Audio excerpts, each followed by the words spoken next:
The holographic embers of the conference room flickered as Marcus Eldridge's eyes locked onto the incoming transmission. The screen blinked ominously before erupting into a chaotic torrent of visuals and screams. It was from Rigel 7, a serene human colony now engulfed in flames. "This is madness," Marcus muttered under his breath, standing rigid in the dim light. His heart raced. The attack was not just brutal, it was unauthorized and unprovoked, a blatant defiance of the peace treaty. He immediately contacted his aide, Jana, a sharp-minded strategist with a knack for obtaining hard-to-find information. "Jana, gather all footage, eyewitness accounts, everything. Meet me in 2 hours. We've got to expose this atrocity to the Council." As Marcus strode into the Galactic Peace Assembly, his face set in determination, whispers followed him like shadows. He navigated through the sea of delegates from various star systems, each murmur fueling his resolve. The session began with routine matters, but the air was thick with unspoken tension. Marcus waited, his hands clenched discreetly at his sides. As General Varker of the Galactic Empire took the floor, boasting of enhanced security measures within Empire territories, Marcus knew his moment had come. He rose, his voice cutting through the hum of side conversations. "And yet, under your watchful security, an entire human colony lies in ruins," Marcus declared, his tone controlled but piercing. The room fell silent, every eye now on him. Varker's eyes narrowed, a flash of anger crossing his features before he regained composure. "Diplomat Eldridge, surely you jest. The Empire has no interest in a backwater human colony." With a swipe, Marcus projected the harrowing images he had received earlier. The room gasped as scenes of destruction played out in vivid detail. "Does this look like jest, General?" he challenged, the images floating between them, a silent testament to the horror. Varker stood flustered, his usual confidence faltering under the weight of undeniable evidence. "This must be some mistake," he stumbled. "An isolated incident, perhaps the act of rogues." "Rogues who pilot Empire starfighters?" Marcus retorted, zooming in on a downed craft clearly bearing the Empire's insignia. Murmurs rose among the assembly as the implication sank in. Seizing the opportunity, Marcus addressed the gathered delegates. "We joined this council to ensure peace, not to watch our children burn under the guise of security." His voice echoed, resonating a call to action. "I demand an official inquiry and immediate cessation of all Empire military movements near human colonies." Varker attempted to regain his ground, dismissing the claims as manipulations and demanding proof beyond mere visuals. But Marcus was prepared. "Then perhaps you'd like to explain why encrypted communications between your military base and the attackers were found routed through this very station?" He turned to the technician, nodding to broadcast the intercepted messages.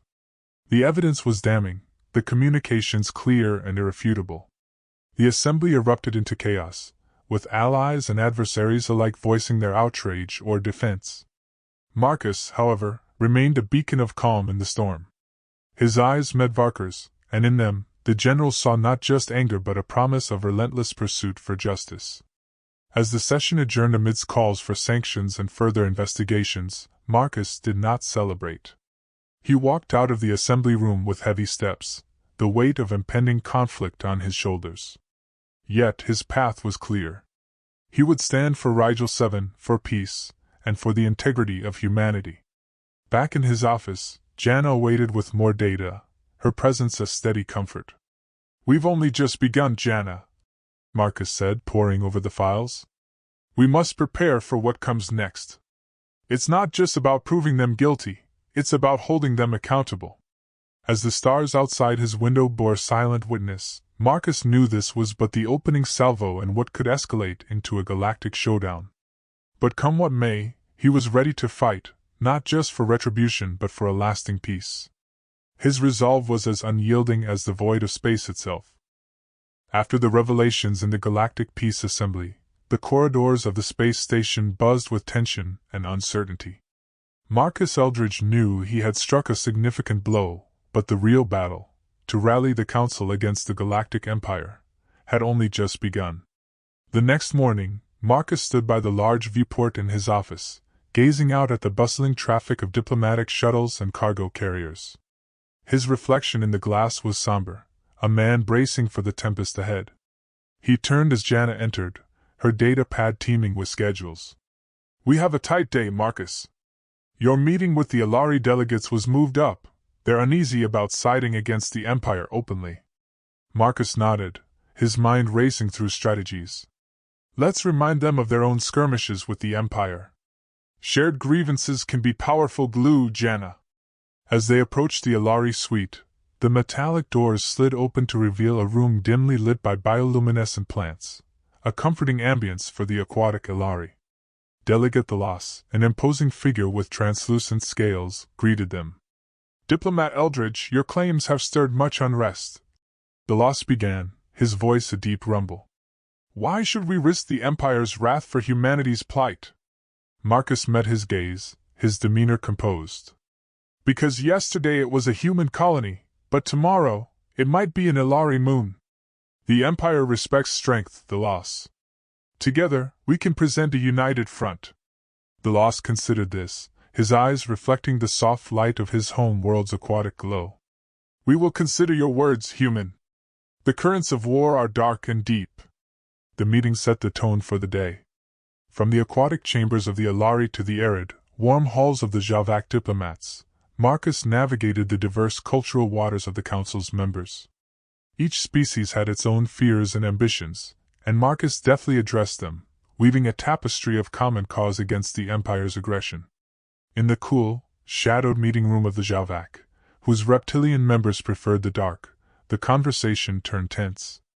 Ambassador Sick was skeptical, his forked tongue flickering as he spoke. "Human, your passion is known, but passion does not shield against laser cannons." Marcus leaned forward, his voice steady. "No, it doesn't. But strategy and solidarity do. We've seen the Empire stretch too thin at times. If they face multiple fronts, they'll have to reconsider their positions. Your words carry weight, Eldridge. We will deliberate," Sick replied, his eyes narrow slits of consideration. As the sun set on the space station, casting long shadows through the giant viewport, Marcus and Jana reviewed their progress. They had spoken to over a dozen delegations, each with its unique stance and conditions.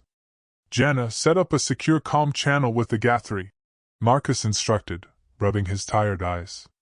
"If we can sway them, their influence could tip the balance. They've been silent so far." That night, under the cover of darkness and the hum of low conversations, Marcus met with the Gathri Anva in a nondescript lounge reserved for discreet negotiations. The Gathri, beings of light and energy, flickered intermittently as they spoke. "Marcus Eldridge, your fervor is well documented. Yet, why should the Gathri intervene in corporeal conflicts?" the envoy asked, their voice a melody of chimes. "Because stability benefits us all," Marcus responded, his tone sincere. "Chaos breeds uncertainty, and uncertainty is bad for every form of life and trade. Help us stabilize the region, and the trade routes will flourish once more." The Gathri paused, their light pulsing slowly. "We will consider your proposition. The harmony of the cosmos is indeed precious." Leaving the meeting, Marcus felt a cautious surge of hope.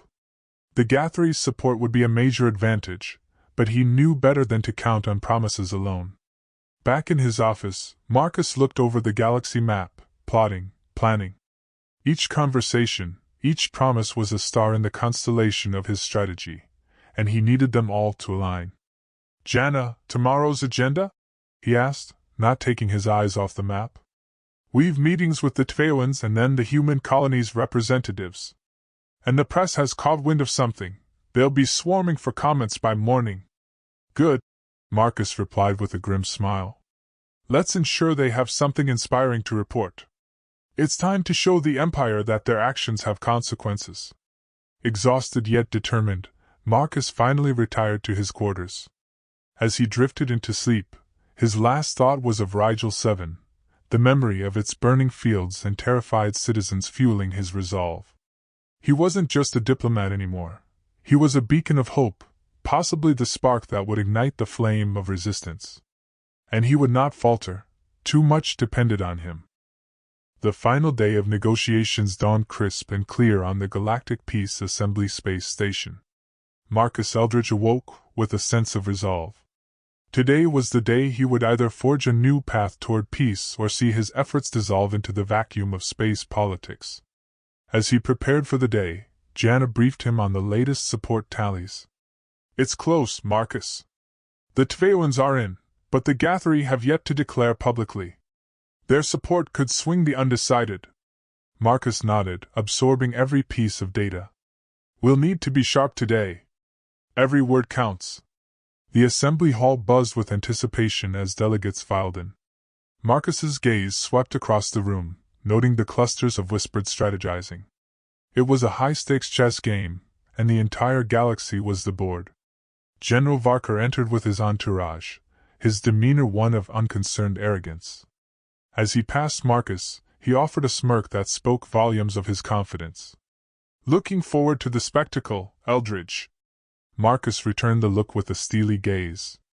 "As am I, General. As am I." The session began with procedural formalities, but the tension was palpable. Marcus's moment came when the floor opened for the motion to sanction the Galactic Empire for its unprovoked aggression. Standing, Marcus addressed the assembly.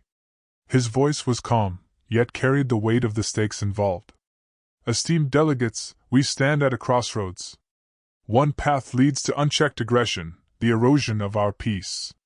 The other leads to justice, to a reaffirmation of the principles that founded this council." As he spoke, Marcus's words resonated, not just in the hall, but across the myriad channels broadcasting the session galaxy-wide.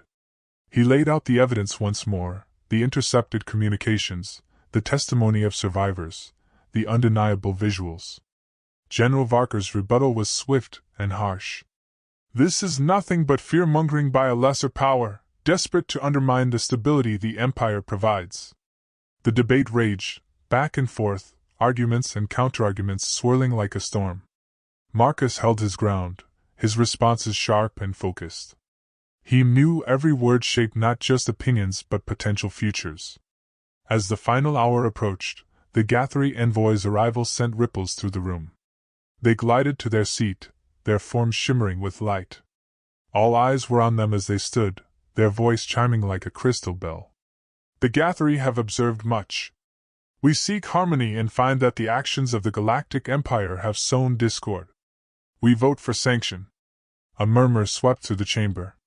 The Gatheri's support was a turning point, swaying the undecided. The momentum shifted palpably. Marcus seized the moment, his closing argument a powerful plea for unity and justice. "Let us be the light that guides the galaxy back to peace," he implored. The vote was called, and one by one, the delegates cast their decisions. The tension was unbearable, each vote echoing through the hall like a drumbeat. Finally, the tally was announced. The motion passed, narrowly, but decisively. Sanctions against the Galactic Empire were approved, a historic decision that affirmed the Council's commitment to peace and justice. General Varker's exit was grim, his future uncertain. The Empire would now have to navigate this new reality, its aggression curbed by a united galactic community. After the session, Marcus stood by the same viewport where he had started his day. The stars seemed to shine a bit brighter, the weight on his shoulders a bit lighter. Jana joined him, a small smile playing on her lips. "You did it, Marcus. You really did it." Marcus allowed himself a moment of satisfaction. "We did it, Jana. It's not just a victory for us or for Rigel 7. It's a victory for the galaxy." As the news spread across space, messages of support and gratitude flooded in. Marcus knew the road ahead would be challenging. The Empire might retaliate, and the peace was fragile. But today, they had steered the course toward justice. That evening, as Marcus prepared to leave the assembly station, he paused to look back at the hall where history had been made. His journey had begun with a tragedy, but now he carried with him a spark of hope, not just for peace but for a better future for all civilizations under the stars.